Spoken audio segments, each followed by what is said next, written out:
Hey guys. All right, so Mike and I and the whole team are so excited about 2021 and the future that Chatbot really can have in the effect it can have in your business. And so Mike and I kind of sat down and we thought about what are the 15 things that we think you need to have in your chatbot to get the most out of it, to get the most conversations, to get the most leads, to save yourself time, to get out close to people who are curious but maybe not ready to commit, again, saving yourself time.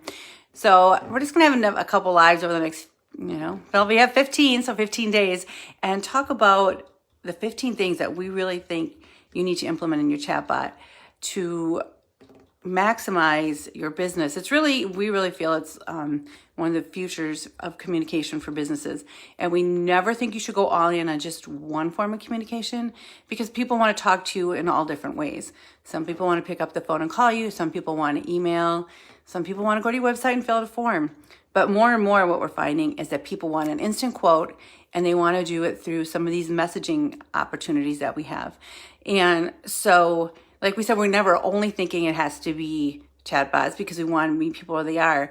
But also you don't want to leave out messaging because so many people want to talk to you there. So if you're doing your email and you have the auto quote on your system, and of course you have your phone number, but you're not allowing people to get a quote through messaging, you're missing out on all kinds of people that want to talk to you that way. And of course, our goal is to attract and meet people where they are, not to force them how we want to talk to them. Like I know some people are like, well, I just want to, have them send this email because that's how we run our business. And I get that. But you're missing on all the really good clients, potential clients, or maybe referrals or anything if we're not meeting people where they are.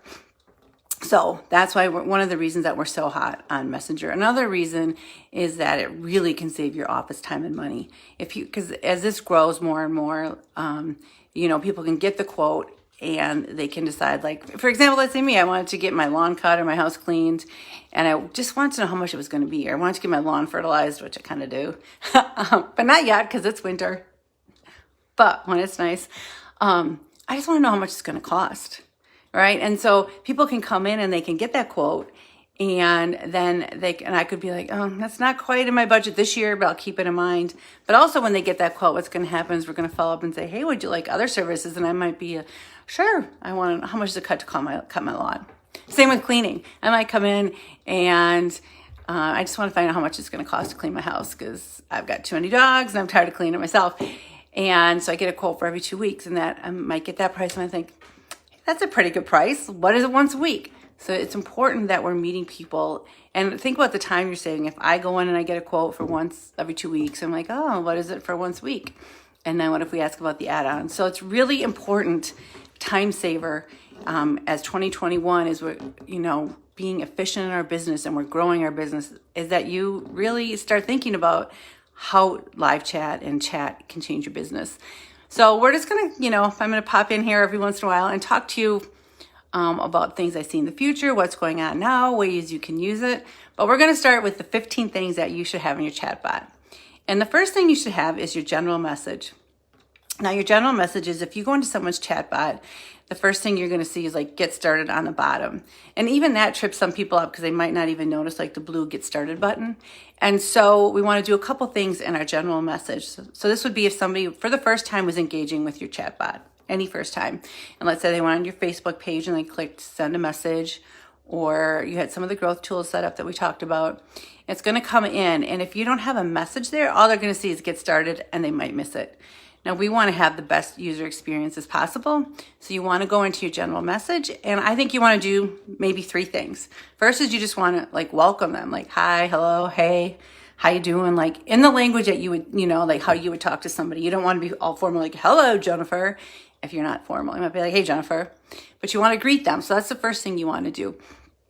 The second thing you want to do is confirm they're where they thought they were. So say, welcome to SimpleGrowth snow plowing, or welcome to A+ cleaning services.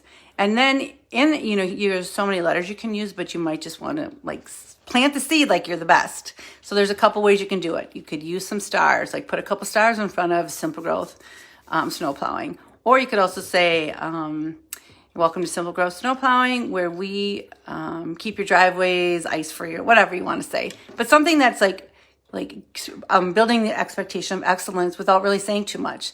That's why I kind of like stars. And that's why I also like just, in that next sentence. So that's the second thing. The third thing is we want to tell them click the button. So click get started. And you have to be really specific. So I would write like click, and then I'd put like the little square, not the parentheses, but the square ones around it, get started with a down arrow, so in case they missed it. So your default messaging, you want to greet them in a language that you would use, like hey, hi, hello. And then you want to say who you are and express excellence right away, either through emojis or through like a quick another sentence. And then you want to tell them to get started. One of the keys when you're writing this message is I think that you should leave some spaces in the writing. So you'd be, hey, Jennifer, space. Welcome to SimpleGrowth Snow Plowing, where we keep your driveways snow-free. Another space, and then click below. Because what it's doing on your messaging is it's creating space and it's taking up more space, but it's also getting closer to that get started button. So you really accomplished like about 5 things in just that simple message. You welcome them, you told them who you are, you pointed them to the button, you've, again, helped point them to the button by taking up more space. And it's a better user experience too, like visually. Like if you just put all those things right together in a paragraph, they're just not, I don't know if you're like me, but you just kind of glaze over it. Whereas if there's spacing in it, they're more likely to like read each sentence. So that's tip number 1. Make sure you have your general message set up. See you soon.